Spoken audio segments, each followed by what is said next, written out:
San Pío X, Papa. Ludwig von Pastor, distinguido historiador de pontífices, escribió esta observación sobre el Papa Pío X. Era uno de esos hombres elegidos de los que hay pocos con una personalidad irresistible. Todos tenían que sentirse conmovidos por su absoluta sencillez y su bondad angelical. Sin embargo, era algo más lo que le haría entrar en todos los corazones. Ese algo se puede definir mejor al observar que todo aquel que fue admitido a su presencia salió con una profunda convicción de haber estado frente a un santo, y cuanto más se sabe sobre él, mayor fuerza adquiere esta convicción. El futuro Papa Santo vino al mundo en 1835, como hijo de un cartero y mensajero municipal de humilde condición, en la populosa ciudad de Riese, en el Veneto. Fue el segundo de los 10 hijos de la pobre familia del servidor del municipio y se llamó Giuseppe Sarto. Cuando niño asistió a la escuela elemental de Riese, pero gracias a las instancias y a la ayuda del cura párroco pasó a la escuela superior del Castelfranco, a una distancia de 8 kilómetros, que el chico recorría a pie 2 veces al día.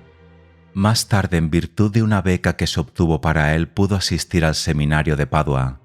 Por dispensa especial se le ordenó sacerdote a la edad de 23 años, y desde aquel momento se entregó completamente al ministerio pastoral. Al cabo de 16 años ascendió a canónigo en Treviso, donde prosiguió con mayor ahínco su dura y generosa tarea sacerdotal. En 1884 fue consagrado obispo de Mantua, una diócesis que por entonces se hallaba en bajas condiciones morales, debido a su clero negligente hasta el extremo de haber provocado un cisma en 2 poblaciones.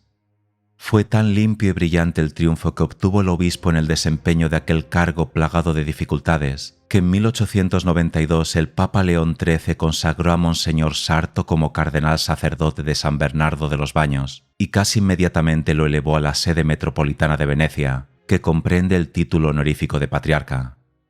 Ahí se transformó en un verdadero apóstol para toda la región del Veneto y puso de manifiesto el valor de su sencillez y su rectitud en una sede que se ufanaba de su magnificencia y de su pompa.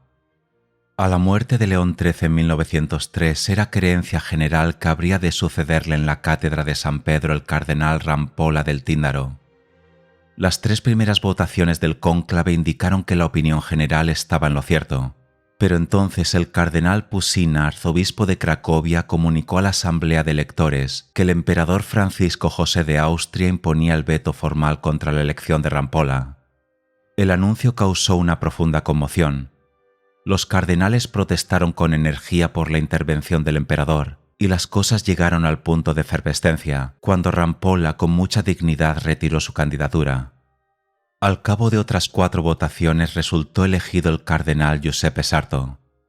Así llegó a la cátedra de Pedro un hombre de humilde cuna, sin relevantes dotes intelectuales, sin experiencia en las diplomacias eclesiásticas, pero con un corazón tan grande que no le cabía en el pecho, y tan bueno que parecía irradiar gracias. Un hombre de Dios que conocía los infortunios del mundo y las penurias de la existencia, y en la grandeza de su corazón solo quería arreglarlo todo y consolar a todos.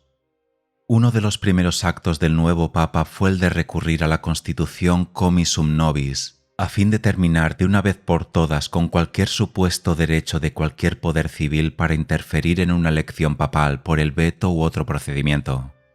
Su manera de hacer frente a la muy crítica situación que no tardó en presentarse en Francia fue directa y tan efectiva como cualquiera de los medios diplomáticos en uso.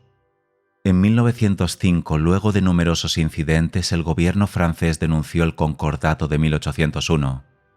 Decretó la separación de la Iglesia y el Estado y emprendió una campaña agresiva contra la Iglesia. El gobierno propuso crear una organización para que se preocupara de las propiedades eclesiásticas, a la que muchos de los prominentes personajes católicos de Francia deseaban someterse por vías de ensayo.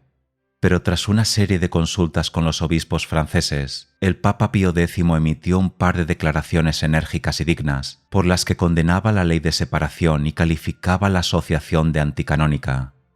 A los que se quejaban de que había sacrificado todas las posesiones de la Iglesia en Francia les respondió: aquellos se preocupaban demasiado por los bienes materiales y muy poco por los espirituales.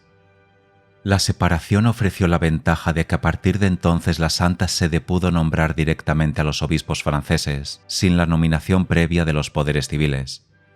Pío X, declaró el obispo de Nevers, Monseñor Gauzy, nos emancipó de la esclavitud al costo del sacrificio de nuestras propiedades. Que Dios le bendiga por siempre por no haber titubeado en imponernos ese sacrificio. La severa actitud del Papa causó tantos trastornos y dificultades al gobierno francés que 20 años más tarde se avino a concertar un nuevo acuerdo dentro de los cánones para la administración de las propiedades de la Iglesia. El nombre de Pío X se vincula generalmente y con toda razón al movimiento que purgó a la Iglesia de ese resumen de todas las herejías, al que alguno tuvo la ocurrencia de llamar modernismo. Un decreto del Santo Oficio fechado en 1907 condenó a ciertos escritores y ciertas ideas. Muy pronto le siguió la carta encíclica Pascendi Dominici Gregis, en la que se indicaban peligrosas tendencias de alcance imprevisible. Se señalaban y condenaban las manifestaciones del modernismo en todos los campos, pero también se adoptaron medidas muy enérgicas, y a pesar de que hubo furiosas oposiciones, el modernismo en la Iglesia quedó prácticamente aniquilado al primer golpe.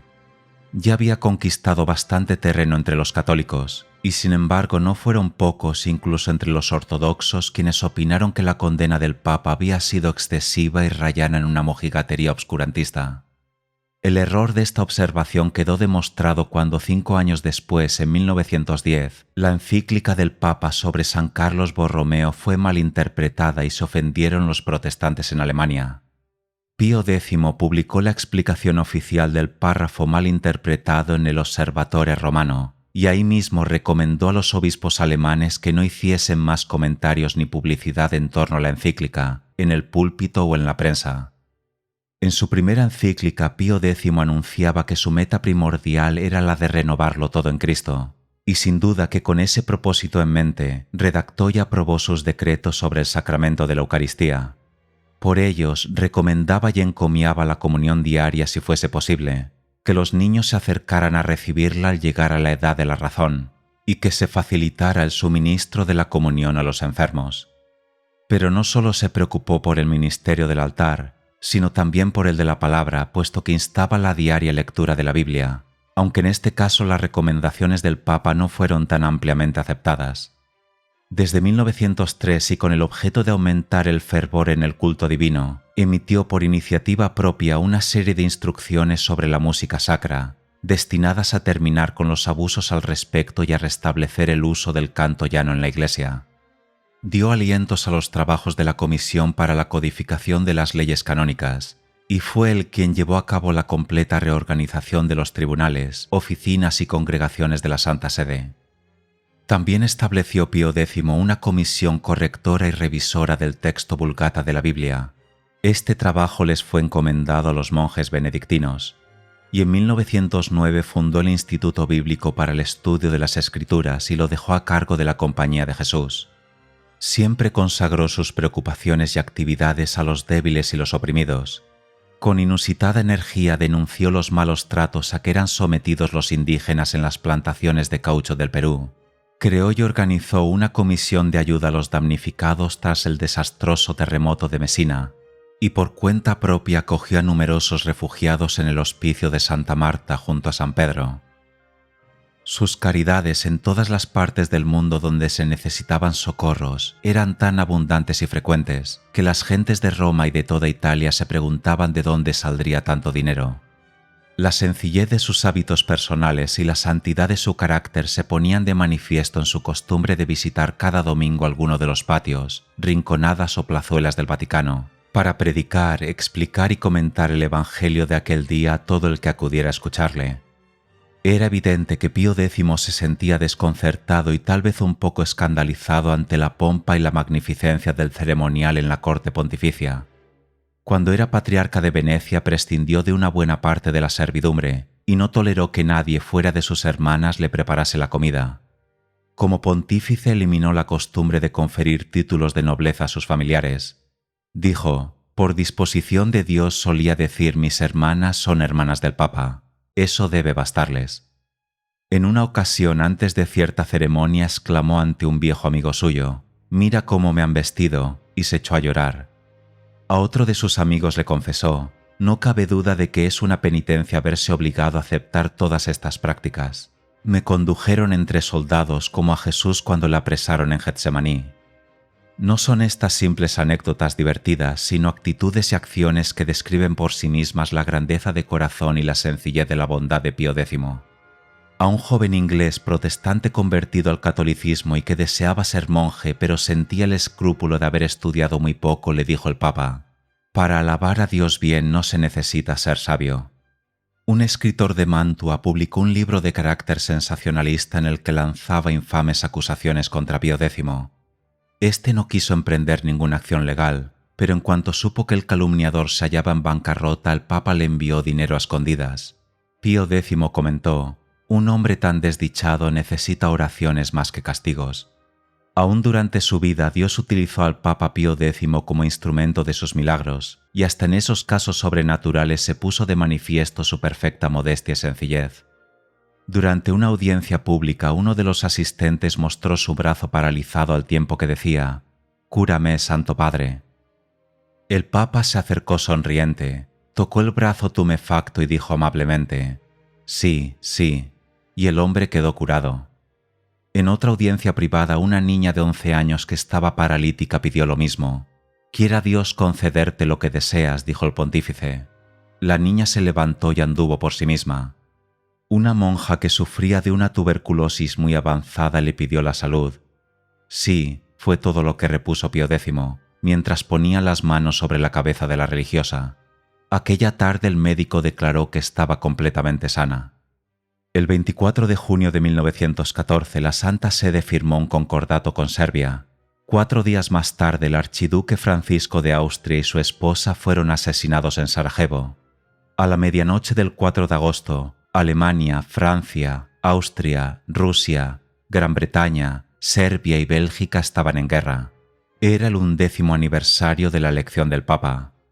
Pío X no solo había vaticinado aquella guerra europea como muchos otros, sino que profetizó que estallaría definitivamente para el verano de 1914.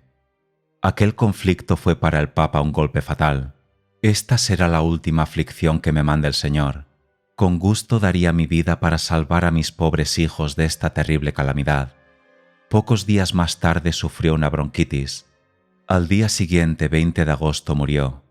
Fue la primera víctima notable de la Gran Guerra. «Nací pobre, he vivido en la pobreza y quiero morir pobre», dijo en su testamento. Su contenido demostró la verdad de aquellas palabras. Su pobreza era tanta que hasta la prensa anticlerical quedó admirada. Después del funeral en la Basílica de San Pedro, Monseñor Cascioli escribió lo siguiente: «No tengo la menor duda de que este rincón de la cripta se convertirá muy pronto en un santuario, un centro de peregrinación. Dios glorificará ante el mundo a este Papa cuya triple corona fue la pobreza, la humildad y la bondad». Y así fue, por cierto. El pontificado de Pío X no fue tranquilo, y el Papa mostró resolución en su política.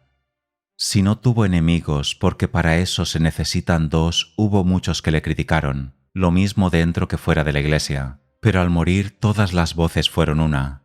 Desde todas partes, desde todas las clases surgió un llamado para que se reconociera la santidad de Pío X, el que fuera Giuseppe Sarto, el niño del cartero. En 1923 los cardenales de la Curia decretaron que se había abierto su causa, firmada por 28 prelados. En 1954 el Papa Pío XII canonizó solemnemente a su predecesor, ante una enorme multitud que llenaba la plaza de San Pedro en Roma. Aquel fue el primer papa al que se canonizaba desde Pío V, en 1672.